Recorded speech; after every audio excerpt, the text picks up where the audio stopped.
नमस्कार, स्वागत है आपका खास कार्यक्रम देश देशांतर में। मैं हूं आरफा खानम शेरवानी। इजरायली सेना ने आज भी उत्तरी गाजा में उन जगहों पर ज़मीनी कार्रवाई की है जहां से हमास के आतंकी रॉकेट्स दागे जा रहे हैं। फ़िलिस्तीनी स्वास्थ्य मंत्रालय के मुताबिक 6 दिन से जारी इन हमलों में 170 से ज़्यादा फ़िलिस्तीनी मारे जा चुके हैं, जबकि करीब 1000 से ज़्यादा लोग ज़ख्मी हुए हैं। जी हाँ, और अब ये खबरें भी आ रही हैं कि ज़मीनी हमला भी इसराइल की तरफ से शुरू हो चुका है। ऐसे में सवाल उठाए जा रहे हैं अंतर्राष्ट्रीय समुदाय पर, इंटरनेशनल कम्युनिटी पर, कि वो अभी तक क्यों खामोश हैं।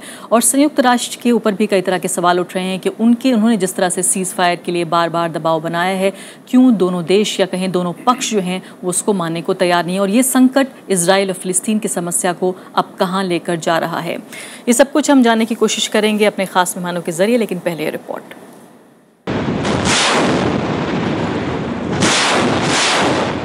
गाजा पट्टी में पिछले कई दिनों से तनावपूर्ण स्थिति बनी हुई है। इजराइल की ओर से पहली बार उत्तरी गाजा में जमीनी अभियान शुरू होने के बाद से दोनों पक्षों के बीच भीषण गोलीबारी हुई। इस गोलीबारी के दौरान 4 इजरायली सैनिक भी जख्मी हुए। इजराइल के प्रधानमंत्री बेंजामिन नेतन्याहू ने कहा है कि वो अपने नागरिकों को बचाने के लिए ये हमले कर रहे हैं। Command posts of the Hamas and Islamic Jihad army. So that's where they have their secure communications, weapon caches, rockets, hidden map rooms, and so on. These are their command posts. Obviously, we're not going to give them immunity, and so we have to attack them, and we're trying to minimize it as we can. Israeli रक्षा बलों ने 24 घंटे के दौरान Gaza में 200 ठिकानों पर हमला बोला। इनमें नागरिक संस्थान और मस्जिदें भी थीं। इसके जवाब में फलस्तीन ने इजराइल पर 800 से ज्यादा रॉकेट दागे, जिनमें पिछले 24 घंटों में दागे गए 130 रॉकेट भी शामिल हैं। जॉर्डन के सूचना प्रसारण मंत्री ने हालात पर चिंता जताई है। Jordanian armed forces managed to did some medical evacuation for the 6 cases. They arrived today. They have different medical status. This comes again under the orders of His Majesty in order to ease the pressure and the suffering. Israel का कहना है कि उसने फलस्तीनियों को घर छोड़ने की चेतावनी देने के बाद वहां हवाई हमले फिर से शुरू किए। इस बीच गाजा पट्टी से बड़ी तादाद में लोगों का पलायन जारी है। संयुक्त राष्ट्र के मुताबिक अब तक 17,000 लोग उसके कैंपों में शरणार्थी के तौर पर रह रहे हैं। Bureau report, Rajya Sabha TV. जी हाँ, तो जिस तरह का मानवीय संकट पैदा हो रहा है खासकर इस समस्या के तहत, उस पर भी हम रोशनी डालने की कोशिश करेंगे और देखेंगे कि कई सालों बाद इस तरह दोबारा इजराइल के ज़रिए हमले हमारे सामने आ रहे हैं। मेरे साथ कई खास मेहमान मौजूद हैं। महेश सचदेव हैं, सबसे पहले स्वागत है आपका। कई देशों में राजदूत रह चुके हैं और अब दुनिया को बहुत अच्छे तरीके से जानते हैं, खासकर इजराइल और फ़िलिस्तीन के क्षेत्र को भी। दूसरे खास मेहमान मेरे साथ सुहासिनी हैदर हैं, जो कि डिप्लोमेटिक एडिटर हैं द हिंदू अखबार की, और पिछले कई दशक से अंतर्राष्ट्रीय जो घटनाएँ हैं उनको कवर करती रही हैं एक पत्रकार की हैसियत से। तीसरे खास मेहमान राज कादियान साहब हैं, जो कि farmer deputy chief of army staff हैं। और चौथे खास मेहमान हैं डॉक्टर ज़फ़रुल इस्लाम खान, जो कि एडिटर हैं द मिली गज़ट मैगज़ीन के, और इसके अलावा इस पूरे इलाके को बहुत अच्छे तरीके से जानते हैं। कई देशों में वो अलग अलग हैसियत से वहाँ पर सर्व भी कर चुके हैं। सभी मेहमानों का बहुत बहुत स्वागत है। सबसे पहले महेश सचदेव जी, आपसे शुरुआत में करना चाहती हूँ कि ये संकट जो हमें दिख रहा है, हमें मालूम है 2009 के बाद फ़िलहाल पहला इस तरह का संकट है जिसने पूरी दुनिया की निगाहें इस तरफ दौड़ाई हैं। अभी जो खबरें हमने देखी उसके मुताबिक ज़मीनी कार्रवाई भी इजराइल ने शुरू कर दी है, और ये भी बताया जा रहा है कि करीब 40,000 जो सैनिक हैं जो उनकी रिज़र्व फोर्स का हिस्सा हैं उनको तैयार रहने के लिए कहा गया है। तो क्या हमें वर्स्ट के लिए तैयार होना पड़ेगा? मेरा अनुमान यही है, पर पहले मैं आपको सही करने की कोशिश करूंगा। 2012 में भी ऐसे ही हमला हुआ था, 2 साल बाद पहले। ये तीसरी बार है पिछले 6 सालों में कि इस तरह का हमला हुआ है, और पैटर्न हर समय एक ही तरह का होता है। लोकल एस्केलेशन को एक्सपेंड किया जाता है और हवाई हमले किए जाते हैं और ग्राउंड ऑफेंसिव होता है। 2009 में ये माना जाता है कि बहुत सीवियर हुआ था जब कई सौ की तादाद में लोग मारे गए थे, लेकिन हाँ 2012 भी बीच में मुझे लग रहा है कि ये पुनरावृत्ति है इसकी, और हमास हर का मुकावमा अल इस्लामी है, ये माना जाता है कि ये दृढ़पंथी हैं, और इनका पिछले महीने फतह के साथ जो समझौता हुआ है और 3 इजरायली टीनेजर्स की हत्या के बारे में जो 2 हमास के सीनियर कैडर्स को इम्प्लिकेट किया गया है, वो ये उसका परिप्रेक्ष्य दिखाता है। और जहाँ तक आसार दिखते हैं कि घटनाक्रम अपने डायनामिक से चलेगा और मेरे ख्याल से आपको ये भी कहना होगा कि ये रमज़ान का महीना है और अक्सर इन हालतों में जो भी मानवीय संकट आता है वो गहरा जाता है। बिल्कुल। सुहासिनी, हम ये जानने की कोशिश कर रहे हैं कि इसमें जो दो पक्ष हैं, हमास है और दूसरे इजराइल की सरकार है, ये दोनों क्या हासिल करने की कोशिश कर रहे हैं? एक तरफ से उनकी तरफ से रॉकेट दागे जा रहे हैं, हम जानते हैं कि उन रॉकेटों का कोई मतलब नहीं है, वो सिर्फ चूंकि एक बदले की कार्रवाई वो दिखाना चाहते हैं, उससे कोई नुकसान इजराइल का नहीं होता, ज़्यादा नुकसान नहीं होता। उस सब के बावजूद इजराइल फ़िलहाल क्या हासिल करने की कोशिश कर रहा है? क्या हम ये माने कि वो ये कोशिश कर रहा है कि हमास को पूरी तरीके से हमेशा के लिए जड़ से उखाड़ फेंकेंगे? अरफा, मुझे नहीं लगता है कि इजरायली सरकार या उसकी जो आर्मी है वो सोचते हैं कि इस मसले का कोई हल निकलने वाला है या इनफैक्ट कि इतना जो वायलेंस हमने देखा है पिछले कुछ दिनों में उससे भी कोई नतीजा निकलेगा। ये सिंपल रिवेंज अटैक्स हैं। उन्होंने काफ़ी मतलब पूरे कंट्री ने काफ़ी सीरियसली लिया है। ये जो 3 उन्होंने कहा था नौजवान थे जिनको किडनैप किया गया था, फिर उनको मारा गया था, और पूरी कंट्री में ये फिर से ये दृढ़ता दिख रही है जो हमने 3-4 सालों से नहीं देखी है कि इसका कोई मतलब रिवेंज होना चाहिए। उसके लिए कोई वो बस उसका अंजाम देना चाहते हैं कि जो हमारे साथ हुआ है उसका वो बदला लेना चाहते हैं। आप ये कह रही हैं कि जो इजरायली जनता है उनका समर्थन सरकार को है? बिल्कुल। मतलब आप देख लीजिए जो अखबार हैं शायद उन्होंने कहा है कि इस तरह का मतलब जो गोलीबारी हो रही है, एयर रेड्स हो रहे हैं, सिविलियन एरियाज़ पे हो रहे हैं, वहाँ पर थोड़ी सी मतलब निंदा है गवर्नमेंट के एक्शंस की, लेकिन जो पब्लिक सपोर्ट है वो बिल्कुल बरकरार है। और आपने ये पहली बार देखा नहीं है, ये पहले भी हमने देखा था लेबनान के साथ 2006 में जब 2 उनके सिपाही किडनैप हुए थे, तब हिजबुल्लाह को गिल्टी ठहराया गया था और तब भी इजराइल ने शायद 3 महीने तक लेबनान पे गोलीबारी चलाई थी और इस तरह का किया था। लेकिन इजराइल को वापस भी लौटना पड़ा था, तब वापस भी लौटना पड़ा था। और मैं बिल्कुल सहमत हूँ कि इसका और कोई नया नतीजा नहीं निकलने वाला है। इसके बाद एक सीज फायर शायद हो, पता नहीं कितने दिन लगेंगे, कितने लोग मरेंगे तब तक। अब तक तो 170 लोग मरे हैं। यूएन के तहत या इंटरलोक्यूटर्स के तहत किसी तरह का मीडिएशन शुरू हो। लेकिन सबसे ज़्यादा जो लोगों को चाहिए आज कि एक रिटर्न टू डायलॉग शुरू हो जाए। और भारत की सरकार है ने जो बयान दिया है इस पे बहुत मतलब वीक सा बयान दिया है कि एक तरफ इनको भी नहीं करना चाहिए, एक तरफ उनको भी नहीं करना चाहिए। इससे बेहतर शायद होता अगर भारत सरकार यूएन की तरह, संयुक्त राष्ट्र की तरफ अपना नज़रिया देखे। और क्या आप ये भी कह रही हैं सुहासिनी कि पिछली सरकारों के मुकाबले, क्योंकि संकट पहले भी जैसे हमने कहा कि आ चुका है और भारत को कहीं ना कहीं स्टैंड लेना पड़ा है, पिछले जो अगर स्टेट्समेंट्स हमें देखें उसके मुकाबले ये थोड़ा कमज़ोर पड़ता हुआ नज़र आता है। पिछले उनके मुकाबले हमने हमेशा देखा है कि ह्यूमन साइड पे भारत खड़ा रहा और कई तरीके से हमने देखा है कि निंदा करता हुआ नजर आया है पिछले दिनों में भारत। डेफिनेटली ये जो स्टेटमेंट है उसमें लिखा है कि इजराइल को अपनी गोलीबारी बंद कर देनी चाहिए, और उसी वक्त उन्होंने कहा एट द सेम टाइम जो रॉकेट अटैक्स हो रहे हैं पैलेस्टीनियन एरियाज से उनको भी बंद कर देना चाहिए। तो एक इक्विवेलेंस बना दिया है कि ये जो कर रहे हैं गलत है, वो भी कर रहे हैं वो गलत है। लेकिन एक फ़र्क तो है, एक सिविलियन एरियाज पे गोलीबारी हो रही है गवर्नमेंट के फोर्सेस से, दूसरा जो है वो इंसर्जेंट्स हैं। और हमें ये भी देखना होगा कि कितनी जगह, कौन सी जगह कितना लॉस हो रहा है, यानी उनके रॉकेट से कितना नुकसान आम इजरायली को हो रहा है या उनके हमलों से कितना नुकसान आम फिलिस्तीनी को हो रहा है। राज कादियान साहब, पिछले दिनों में भारत में भी इसको लेकर एक समर्थन बढ़ा है कि इजराइल को अपनी आत्मरक्षा में जो कुछ वो कर रहा है उसको वो करने का हक है, जो पिछले शायद 10 साल पहले अगर हम देखें जो भारत में एक जनरल ओपिनियन था उससे अलग है। पहले भारत ज़्यादा फिलिस्तीन की तरफ खड़ा हुआ नज़र आता था। आज हम ये देख रहे हैं कि बड़ी तादाद में लोग इस आर्ग्यूमेंट को अपने अंदर आत्मसात कर रहे हैं कि जो इजराइल कर रहा है वो ठीक है। क्या आप इस बात से सहमत हैं? देखिए, पहले तो आरफा जी, ये इजराइल और पैलेस्टीन की प्रॉब्लम है, ये इतिहास की देन है, बड़ी पेचीदा प्रॉब्लम है।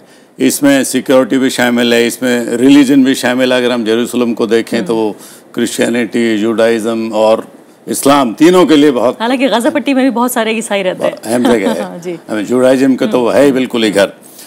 तो इसका जो हाल है, अगर भारत का हम रवैया देखें, पहले हमारी लीनिंग अरब कंट्रीज़ की तरफ थी, हम पैलेस्टीन को सपोर्ट करते थे, हमारे तो डिप्लोमेटिक रिलेशन भी इसराइल के साथ नहीं थे।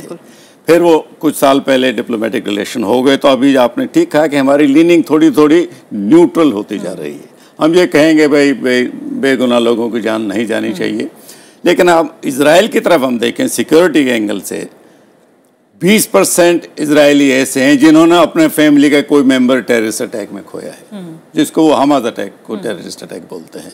तो उनकी भी ये बड़ी गंभीर समस्या है और इससे हल कोई नहीं निकलने वाला। लेकिन वो चाहते हैं कि हमास पर या पैलेस्टीन पर दोबारा दबाव डालें कि आमने सामने बैठ के बात करें। इसका लॉन्ग टर्म सॉल्यूशन तो 2 स्टेट का ही है। लेकिन आप इजराइल के पक्ष को किस तरह से देखते हैं, जो इजराइल कार्रवाई कर रहा है, जिसको बहुत सारे लोग गैर इंसानी भी कह रहे हैं? हम जानते हैं बहुत सारे यूरोपियन कंट्रीज़ में, अमेरिका में भी इसको लेकर बड़े बड़े प्रोटेस्ट हो रहे हैं कि इजराइल जो भी कुछ कर रहा है वो बेदर्दी की बात है, जारहाना कार्रवाई है। क्या आप ये मानते हैं या आपको लगता है कि इजराइल को अपना पक्ष बचाने के, अपने नागरिकों को बचाने का पूरा हक है और वो अगर एक स्ट्रॉन्ग स्टेट है तो उसे वैसे ही चलना चाहिए? देखिए, अगर हम इजराइल का भूगोल देखते हैं, वो चारों तरफ से ऐसे देशों से, उधर वेस्ट बैंक है, उधर गाज़ा स्ट्रिप है, फिर जॉर्डन है, लेबनान है, थोड़ा दूर जाएं इराक है, ईरान, सब उनके एनिमिकल हैं। उनके लिए तो सर्वाइवल का काम है। तो वो तो दुनिया कुछ भी कहे, पहले अमेरिका का दबाव ज़्यादा होता था, अब अमेरिका के भी वो दबाव इतना नहीं रहा जो पहले होता था। वो अपने सर्वाइवल के लिए लड़ाई कर रहे हैं, वो करेंगे। तो कम से कम सिक्योरिटी एंगल से जो वो कर रहे हैं, अगर ये 3 किडनैप, इस पर भी लोग शक उठा रहे हैं कि ये तो सिर्फ इंजीनियर की गई थी अटैक करने के लिए, वो पैलेस्टीन की कहानी है। लेकिन वो अपना बदला लेने के लिए कुछ भी करेंगे और जस्टिफाइड है उनके लिए तो सर्वाइवल। अगर वो हार गए तो ख़त्म हो जाएगा देश। डॉक्टर ज़फ़र इस्लाम खान, इससे पहले कि हम एनालिसिस पे आएँ, चूँकि आप फ़िलिस्तीनियों से और उस देश से काफ़ी जुड़े रहे हैं और लगातार उनके टच में रहते हैं, सबसे पहले हम ये जानना चाहेंगे कि वहाँ दरअसल हो क्या रहा है, क्योंकि जो कुछ हमारे पास खबरें आ रही हैं वो वेस्टर्न मीडिया के थ्रू आ रही हैं, इंटरनेशनल मीडिया के थ्रू आ रही हैं। हम आपसे ये जानना चाहते हैं कि फ़र्स्ट हैंड रिपोर्ट्स वहाँ से क्या आपके पास पहुँच रही हैं? देखिए, वहाँ पर जो हो रहा है कि एक चीज़ का बहाना बना करके 3 आदमी किसी और जगह वेस्ट बैंक में मारे गए हैं। अभी तक कोई भी इस तरह का साफ बात नहीं हुई किसने उनको किडनैप किया और किसने उनको मारा, अभी तक कुछ मालूम नहीं है। लेकिन उसको बहाना बना करके इन्होंने गज़ा पर हमला शुरू कर दिया और ये हमला आज 8वें दिन चल रहा है। 173 आदमी मारे गए हैं और कोई 1270 आदमी ज़ख्मी हुए हैं और 1512 घर तोड़ दिए गए हैं। 3088 दफ़ा उन्होंने एयर स्ट्राइक किया हुआ है। ये उन 3 आदमियों के लिए, जबकि उसी वक्त जो है एक फ़लस्तीनी बच्चे को भी पकड़ करके यहूदियों ने, बिल्कुल मालूम हो गया, वो पकड़े भी गए वो लोग जिन्होंने ज़िंदा उनको जला दिया था। तो ये जो चीज़ असल है, ये असल इशू को हमको पहुंचना चाहिए, वो है ऑक्यूपेशन। इन्होंने पैलेस्टाइन की टेरिटरीज़ को ऑक्यूपाई कर रखा है और वो 22% जो हिस्टोरिकल पैलेस्टाइन था उसको भी देने को तैयार नहीं। आज जो है 1992 में ओस्लो अकॉर्ड हुआ था, जिसकी वजह से पैलेस्टीन अथॉरिटी बनी थी और उसमें ये लिखा हुआ था कि 5 साल के अंदर सॉवरेन पैलेस्टीनियन स्टेट बन जाएगी। लेकिन आज 22 साल हो गया है। हमारे भाई कह रहे हैं कि नेगोशिएट करना चाहिए, डायलॉग करना चाहिए। 22 साल से डायलॉग हो रहा है लेकिन वो कुछ देती नहीं, इसलिए कि सारे पत्ते जो है उनके पास हैं। फ़लस्तीनियों के पास कोई पत्ता नहीं है, उनके पास कोई आर्मी नहीं, उनके पास कोई इंटेलिजेंस नहीं, उसका कुछ भी नहीं है। वो सिर्फ निहत्थे हैं और इन निहत्थे लोगों को इसराइल कुछ भी देने को तैयार नहीं है। और वो जो 22% उनका है वो राज़ी हैं उस पर। अरफात भी राज़ी थे और मैं ये आपको बताऊं, खालिद मिशेल जो कि फ़लस्तीनी जो हमास के लीडर है, मैंने खुद उनसे 4-5 साल पहले इंटरव्यू लिया है, वो भी राज़ी हैं। उन्होंने कहा ये बात कुछ, हम राज़ी हैं उस 22% पे, लेकिन इसराइल इसराइल दे ही नहीं रहा है। इसराइल जो है मुस्तकिल वहाँ पर वेस्ट बैंक में नई जो है सेटलमेंट्स बना रहा है। 5-6 लाख लोग वहां बसा चुका है। जो एरिया उनको वापस करना है उसी एरिया में हर 5-6 दिन के बाद मालूम होता है इतने 100 और घर बन रहे हैं, इतने 1000 और घर बन रहे हैं। इसलिए प्रॉब्लम ऑक्यूपेशन है। ऑक्यूपेशन के खिलाफ हमास लड़ रही है एक तरीके से, ऑक्यूपेशन के खिलाफ जो पैलेस्टीन अथॉरिटी महमूद अब्बास है वो भी लड़ रहे हैं, लेकिन एक और तरीके पीसफुली लड़ रहे हैं और ये उस तरह से लड़ रहे हैं। आज अगर इसराइल 22% देने को तैयार हो जाए ठीक से, एक सॉवरेन स्टेट पूरा कंट्रोल उसका बॉर्डर्स के ऊपर जैसे कि स्टेट्स का होता है, तो ये सब खत्म हो जाएगा, कुछ भी नहीं रहेगा। लेकिन डॉक्टर जफर, आपने बिल्कुल सही बात की कि जब तक जो बुनियादी चीज़ है अगर उसको हल नहीं किया जाएगा, हम सिर्फ उसके जो सिम्टम्स हैं उसको हल करने की कोशिश कर रहे हैं, बीमारी को हल करने की कोशिश नहीं कर रहे। लेकिन कई बार हमास की जो कार्रवाई है उस पर भी सवाल ये उठते रहे हैं कि हमास दरअसल जो पैलेस्टीनियन कॉज है उसको फ़ायदा नहीं बल्कि नुकसान पहुँचा रहा है। क्या आपको लगता है कि ये सही है कि जिस तरह से? मैं इससे बिल्कुल मुत्तफिक नहीं हूँ। हमास की वजह से आज ये इशू बना हुआ है, आज ये बनता है कि हाँ कुछ होना चाहिए। अगर हमास नहीं होती तो कोई इशू नहीं होता। हमास ने इस इशू को जिंदा रखा हुआ है और हमास चाहती है कि ये मसला हल हो। वो 22% पर राजी हैं वो, लेकिन इसराइल 22% पर राजी नहीं है। ये असल जो क्रक्स है, जो असल इशू है ये है। अगर हम ये पूछें आपसे कि जो फिलिस्तीन है और जो वहाँ के लोग हैं उनको रिप्रेजेंट कौन करता है, चाहे हम सरकार की बात करें, हमास की बात करें, आखिर कौन उनका असली प्रतिनिधि है? आपने देख लिया 2005 में इलेक्शन हुए थे, फ्री और फेयर इलेक्शन हुए थे, जिसमें मिस्टर कार्टर भी आए हुए थे और लिख करके उन्होंने दिया कि बिल्कुल फ्री और fair election for the first time in the middle east हुए हैं, जिसमें कि हमास को 70% वोट मिला। इसलिए यह कहना कि वो उनको रिप्रेजेंट नहीं करते हैं, ये गलत बात है। लेकिन उसी इलेक्शन को इन लोगों ने नहीं माना, इसराइल ने नहीं माना, अमेरिका ने नहीं माना, यूरोपियन यूनियन नहीं माना, और उसकी वजह से वो खत्म हुआ और उसकी वजह से ये सारे प्रॉब्लम पैदा हुए जो कि हैं। तो आप जो है अगर डेमोक्रेसी को मानते हैं तो उस डेमोक्रेसी का रिजल्ट जो है बैलेट बॉक्स से जो रिजल्ट निकलता है उसको ही मानना पड़ेगा। आज इंडिया में हमने बीजेपी के गवर्नमेंट को मान लिया है, इसलिए मान लिया। इसी तरह से इजिप्ट में मानना चाहिए, ऐसे अल्जीरिया में मानना चाहिए, ऐसी टर्की में मानना चाहिए, लेकिन वेस्टर्न कंट्रीज और खास तरीके से यूरोप जो अमेरिका नहीं मानता है। मुस्लिम कंट्रीज के अंदर डेमोक्रेसी का मतलब है कि वो प्रो वेस्ट और प्रो अमेरिका होना चाहिए, ये उनका प्रॉब्लम। वापस लौटती हूँ। महेश सचदेव के कई महत्वपूर्ण सवाल उठाए हैं ज़फ़रुल इस्लाम खान ने कि बहुत ही कन्वीनियंस के हिसाब से डेमोक्रेसी का जो कॉन्सेप्ट है उसको मानना या ना मानना ये खासकर पश्चिमी ताकतों का काम रहा है। लेकिन फिलहाल जैसे दुनिया बटी हुई नज़र आ रही है, कुछ लोग फ़िलिस्तीन के साथ खड़े हुए हैं, बहुत कम हालांकि, और बड़े देश जो हैं वो अमेरिका को भी हम मान लें उसमें साथ में, वो इजराइल की जो कार्रवाई है उसे सही करार दे रहे हैं। ऐसे में जो वर्ल्ड लीडर्स हैं, जो इंटरनेशनल कम्युनिटी है, उसका क्या रोल आप देखते हैं? और इस सब बैकग्राउंड के साथ जो ज़फ़रुल इस्लाम खान बता रहे हैं कि जो कुछ वादे किए गए वो निभाए नहीं गए और इसका कहीं ना कहीं गुस्सा जो है वो फ़िलिस्तीनी युवाओं में जो है वो देखा जाता है, और जिस तरह की कुछ लोग उसे आतंकी घटना कह सकते हैं, कुछ कह सकते हैं कि वो पॉलिटिकल लेजिटिमेट उनका राइट है। जी, मेरे ख्याल से तर्क की अपनी जगह है और वास्तविकता की अपनी जगह है। इस समय उस क्षेत्र के परिप्रेक्ष्य में जो अरब बसंत का माहौल पिछले 4 साल से रहा है, जिस तरह से एक फॉल्ट लाइन डेवलप हो गई है मॉडरेट्स और रेडिकल इस्लामिस्ट में, उसको देख करके हमास ने काफ़ी खोया है समर्थन, जो कि उनके ट्रेडिशनल जो समर्थक थे उनसे अब उनको वो समर्थन नहीं मिल रहा है, और जो लोग समर्थन दे रहे हैं वो खुद ही माइनॉरिटी में हैं इस्लामिक वर्ल्ड में। तो इस वजह से और जिस तरह से अरब स्प्रिंग पैन आउट हुई है उससे भी उनको नुकसान हुआ है जियोपॉलिटिकल। लेकिन बड़े देशों में अगर हम देखें और नॉन मुस्लिम कंट्रीज़ में देखें तो चीन जो है एक बड़ा सपोर्टर रहा है फ़िलिस्तीन का। आपको लगता है उनका समर्थन बहुत ज़्यादा मायने नहीं रखता अंतर्राष्ट्रीय समुदाय में? मेरे ख्याल से वो काफ़ी सावधान रहे हैं इस मामले में, और भारत की तरह से ही उन्होंने भी जो वक्तव्य दिए हैं वो उसमें किसी एक पक्ष को कार्ट ब्लांच या खुला आमंत्रण देने के लिए उन्होंने नहीं कहा है। और मैं कहना चाहूँगा कि इस समय सबसे अहम भूमिका जो पहले से अलग हो चुकी है वो मिस्र की है, जहाँ पिछले 2012 के घटनाक्रम में, इसी तरह के घटनाक्रम में मुस्लिम ब्रदरहुड की सरकार ने काफ़ी कुछ किया था और सीज़ फायर कराने के लिए उद्यम हुए थे। इस समय जनरल सीसी की सरकार जो कि नई है वहाँ पर, उसने कोई ऐसा उत्साह इस बारे में नहीं दिखाया है, और टोनी ब्लेयर को छोड़ करके वो जनरल सीसी किसी और से इस बारे में बात नहीं कर पाए। चीन ने कहा है कि फ़ौरन जो है सीज़ फायर होनी चाहिए इस पूरी गाज़ा पट्टी के इलाके में, और इजराइल को अपनी जो कार्रवाइयाँ हैं वो फ़ौरन बंद करनी चाहिए। वाकई ये बहुत मजबूत तो नहीं लगता बयान अपने आप में, लेकिन दोनों तरफ की ही साइड लेता हुआ भी नज़र नहीं आता। कम से कम जो दूसरे बयान आ रहे हैं, यानी कि हमारे पास फ्रांस है और इसके अलावा अमेरिका से बयान आया है, जर्मनी और यूनाइटेड नेशन ने भी ये कहा है कि अनएक्सेप्टेबल है जो कुछ हो रहा है, बान की मून साहब ने कहा है, और वो जितनी जो डेथ्स हो रही हैं सिविलियंस की वो उनको कंडेम करते हैं। यहाँ पर भी इजराइल के खिलाफ बहुत कोई क्लियर स्टैंड लेता हुआ यूनाइटेड नेशंस भी नज़र नहीं आ रहा। आप सही कह रही हैं। ये सब लोग जो कि स्थायी सदस्य हैं सुरक्षा परिषद के, अगर अपने वक्तव्यों की बजाय वो सुरक्षा परिषद को आमंत्रित करते बात करने के लिए, डिस्कस करने के लिए इस विषय पर, तो वो ज़्यादा बलशाली होता। इस परिस्थितियों में कई सवाल इस पर उठ रहे हैं कि यूनाइटेड नेशन का आखिर काम क्या है। जब इस तरह का कोई कॉन्फ्लिक्ट होता है, जो क्राइसिस होता है, तब हम सबकी नज़र जाती है कि अब संयुक्त राष्ट्र क्या करेगा।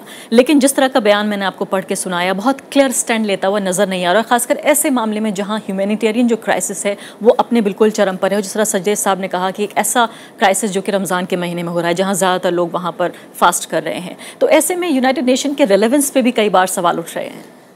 डेफिनेटली आरफा, मैं कहना चाहूँगी कि एम्बेसडर सचदेव ने एक चीज़ कही थी कि मिस्र ने पिछली बार इजिप्ट ने कुछ कोशिशें की थी दोनों को मीडिएट करने के लिए, लेकिन इस बार आप अगर देखें तो जो माहौल है वहाँ पे, बिल्कुल वेस्ट एशिया में हर तरफ आप देखें तो रीजनल क्राइसिस चल रहे हैं। और इराक तक हमने देखा है पिछले दिनों में कि वहाँ पर आईसिस का जो कब्ज़ा लगा हुआ है, और भी कंट्रीज़ हैं, सब में अपने अपने प्रॉब्लम्स हैं। तो आपको शायद ये नहीं दिखेगा कि वो भी जो देश हैं कि इसमें अभी वो पड़ने वाले हैं। मुझे लगता है कि हमारे पास एक चुनौती है, क्या संयुक्त राष्ट्र कुछ करेगा? आप जैसे कह रहे हैं, उनके बयान से तो लगता नहीं है कि ये सब एक साथ जाएंगे, लेकिन एक अपॉर्चुनिटी है। आज प्रधानमंत्री नरेंद्र मोदी वहाँ ब्राज़ील पहुँचे हैं, वो रशिया के प्रेसिडेंट पुतिन से मिल रहे हैं, वो चाइना के प्रेसिडेंट शी जिनपिंग से मिल रहे हैं, ब्राज़ील और साउथ अफ्रीका के प्रेसिडेंट से मिल रहे हैं, परसों बल्कि साउथ अमेरिका के लीडर से मिल रहे हैं। क्या कुछ और ग्रुपिंग में कोई डिस्कशन हो सकती है जिससे इसका कोई हल निकले? रशिया, चाइना और इंडिया के बीच में भी अगर कोई मतलब नतीजा निकले, कोई वो रीच आउट कर सके दोनों पार्टीज को वहाँ इजराइल और पैलेस्टाइन में, मुझे लगता है कि कुछ हद तक उनको भी सक्सेस मिल सकती है। और रूस का क्या स्टैंड रहेगा इस पर? हमारे सामने बयान नहीं है फिलहाल।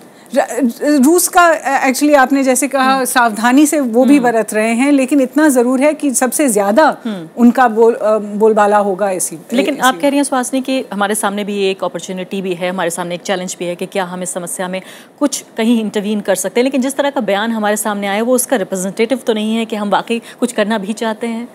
बिल्कुल, मुझे लगता है कि अभी सब कहना चाहते हैं कि हमारे घर में हर तरह से आग है और किसी के घर में हम झांक नहीं सकते हैं। मुझे लगता है कि इस मतलब ये फिलॉसफी सब जगह फैली हुई है, और सर्टनली जहाँ स्ट्रेंथ है, जैसे कि अमेरिका है या रशिया है, वो अभी मतलब इन्वॉल्व नहीं होना चाहते हैं। और इतना ज़रूर है कि एक तरह से फटीग है अल्फा वर्ल्ड में कि कितने क्राइसिस देखेंगे, कहाँ हर तरफ इंसानी जाने जा रही हैं। और जी हाँ बिल्कुल। राजकादन जी, इससे पहले कि मैं आपकी तरफ आऊँ, छोटा सा सवाल जफर इस्लाम खान से मैं करना चाहती हूँ। जफर इस्लाम खान, जब हम अमेरिका की बात करते हैं, कहते हैं कि किस तरह से जो अमेरिका में एक ज्यूज़ लॉबी है वो इतनी हावी है, इस तरह की चीज़ें हमारे सामने आती हैं कि जिस वजह से लगातार इजराइल को सपोर्ट करता है अमेरिका। लेकिन ये सवाल जब अरब दुनिया पे उठाए जाते हैं, अरब देशों पे उठाए जाते हैं, क्योंकि ये भी हम ना भूलें कि जो फ़िलिस्तीनी हैं वो भी अरब हैं, बिल्कुल वही हैं जो सऊदी अरब के लोग हैं, वही फ़िलिस्तीन के लोग हैं। जब सऊदी अरब की हम खामोशी देखते हैं तो क्या अमेरिका की खामोशी उसके पैरेलल नहीं देखी जा सकती? नहीं, बिल्कुल। इसमें बहुत बड़ा मसला अरब मुल्कों की खामोशी है। असल में क्या हुआ है कि पिछले 20-30 साल के अंदर जो है इंटरनेशनल रिलेशन में मोरालिटी ख़त्म हो चुकी है। अब हर आदमी सोचता है कि मेरा क्या फ़ायदा है, अगर मैं बोलूँगा तो क्या फ़ायदा, अगर मैं ना बोलूँगा तो क्या फ़ायदा। इस लिहाज से अरब मुल्कों के अंदर भी यही प्रॉब्लम आज आ चुकी है, और वहाँ पर लोग बहुत ज़्यादा जो है इन मसाइल पर पोलराइज हो चुके हैं। कहते हैं हमसे क्या लेना देना, इजिप्ट में कहते हैं मुझसे क्या लेना देना, सीरिया में वही कहते हैं, हर जगह ये कहते हैं कि मुझसे क्या लेना देना, मेरा अपना प्रॉब्लम है। प्रॉब्लम्स हैं वहाँ पे हर जगह हैं, लेकिन 20-30 साल पहले ऐसा नहीं था। अगर ऐसी कोशिश होती थी तो सब लोग उठ जाते थे और सब लोग पूरी ताकत से जो है ना अपनी आवाज़ उठाते थे और अपनी फ़ौज तक भेजते थे, अपने हवाई जहाज़ भेजते थे। ये ज़माना था, आज एकदम ख़त्म हो चुका है। हर आदमी कह रहा है मुझसे कोई मतलब नहीं। तो असल जिम्मेदारी तो अरब मुल्कों की है। लेकिन क्या आप ये कह रहे हैं कि अगर भारत के नज़रिए से भी देखा जाए तो भारत की भी जो विदेश नीति है वो कहीं ना कहीं आइडियलिज्म से जो रियलिज्म की तरफ बढ़ती हुई नजर आ रही है, क्या ये भी उसी झुकाव की तरफ इशारा कर रहा है? रास्ते पर सारे मुल्क उसी रास्ते पे चल रहे हैं, उसी हम भी चल रहे हैं। आज हमने जो नॉन अलाइनमेंट मूवमेंट थे उसको हमने बरी कर दिया है, वो बिल्कुल पूरे कॉफिन के अंदर रख करके उसको भूल गए हैं कि हमारा भी कोई इस तरह का स्टैंड हुआ करता था। आज हम सोचते हैं कि हमारा क्या फ़ायदा इसके अंदर है। तो इस लिहाज से भारत को भी जो है कोई दिलचस्पी नहीं रह गई। हालांकि कभी कभी अच्छी बात कर देता है, लेकिन अच्छी बात के करने के अलावा उनके असल ताल्लुकात उनके इसराइल के साथ हैं, चाहे वो स्ट्रेटेजिक हो चाहे मिलिट्री हो, हर किस्म के ताल्लुकात हैं। जबकि फ़लस्तीन के लिए ज़्यादा अच्छी बातें कर देते हैं कि ऐसा होना चाहिए, जबकि हमारे जो फाउंडिंग फादर्स थे महात्मा गांधी, उन्होंने ये कहा था कि फ़लस्तीनियों का उसी तरह से जिस तरह से ब्रिटेन ब्रिटिशर्स का है या फ्रांस फ्रेंच लोगों का है, यानी वो था उनका, लेकिन उनको निकाल दिया गया। आज गजा में जो लोग बैठे हुए हैं, क्यों गजा के लोग लड़ने को इतना तैयार होते हैं? इसलिए कि 70% आबादी गजा के उन लोगों की है जो आज जो इसराइल है वहां से निकाले गए लोग हैं, 70% है। इसलिए वो कहते हैं कि हमको ही बदला, उनको अगर इनको 3 आदमी का बदला लेना है तो इनको अपनी उन सारी जगहों का, उन सारे घरों का, उन सारे बागात का, उन सारी जमीनों का भी बदला लेना है और वापस जाना है उनको। जिसके बारे में कहा जाता है सिदरो, जिसके बारे में कहा जाता है कि उस पर जाकर के हमास के रॉकेट गिरे। मैं चाहती थी कि आप और इस पर रोशनी डालें, लेकिन बिल्कुल समय समाप्त हो रहा है। एक बहुत ही आखिरी सवाल आपसे मैं करना चाहती हूँ राज कादियान जी, जैसे कई बार ये पैरेलल भी ड्रॉ करने की कोशिश की जा रही है कि किस तरह से फिलिस्तीनियों को काबू रखा है इजराइल ने, क्या भारत इस तरह की नीति पाकिस्तान के साथ अपनाए? ये बहुत बेतुका सा सवाल भी लग सकता है, लेकिन इस पर ज़रूर बार बार मैं देख रही हूँ सोशल नेटवर्किंग साइट्स पर बहुत चर्चा हो रही है। आई थिंक ये इक्वेशन सिर्फ थ्योरेटिकल है, ना पैलेस्टाइन पाकिस्तान है और ना भारत इजराइल है। हमारी अंदरूनी मजबूरियां बहुत हैं, वो इजराइल में शायद नहीं। उनकी एक ही मजबूरी है, वो सिक्योरिटी। इसीलिए वो जो भी चाहे रॉकेट अटैक को बंद करने के लिए करेंगे। ये शायद उनको भी पता है कि ये परमानेंट सोल्यूशन नहीं है। अगर आप लंबे इतिहास में देखें तो इजरायली खुद उनकी पॉपुलेशन बढ़ती जा रही है, जो सपोर्ट कर रहे हैं कि भाई 2 नेशन थ्योरी में हम बिलीव करेंगे। तो ये इक्वेशन तो मेरे ख्याल से थ्योरेटिकल है कि हम वही करें पाकिस्तान के खिलाफ। पाकिस्तान एक न्यूक्लियर कंट्री है। अपने राजनीतिक और भौगोलिक जो हालात हैं वो देखने होंगे। बहुत बहुत शुक्रिया सभी मेहमानों का यहाँ पर। तो साफ तौर पर जिस तरह से यहाँ सभी मेहमान इस बात का जिक्र कर रहे हैं कि जितनी भी जानें जा रही हैं वो जा रही हैं, पिछले दिनों में पिछले सालों में हमने ऐसा देखा है, लेकिन जो मूल जो जड़ जो समस्या है, यानी जो ज़मीन का बंटवारा होना है असली, उस पर शायद अंतर्राष्ट्रीय समुदाय को आज नहीं तो कल ज़रूर एक कॉल लेना पड़ेगा। इसी के साथ अभी के लिए इतना ही। नमस्कार।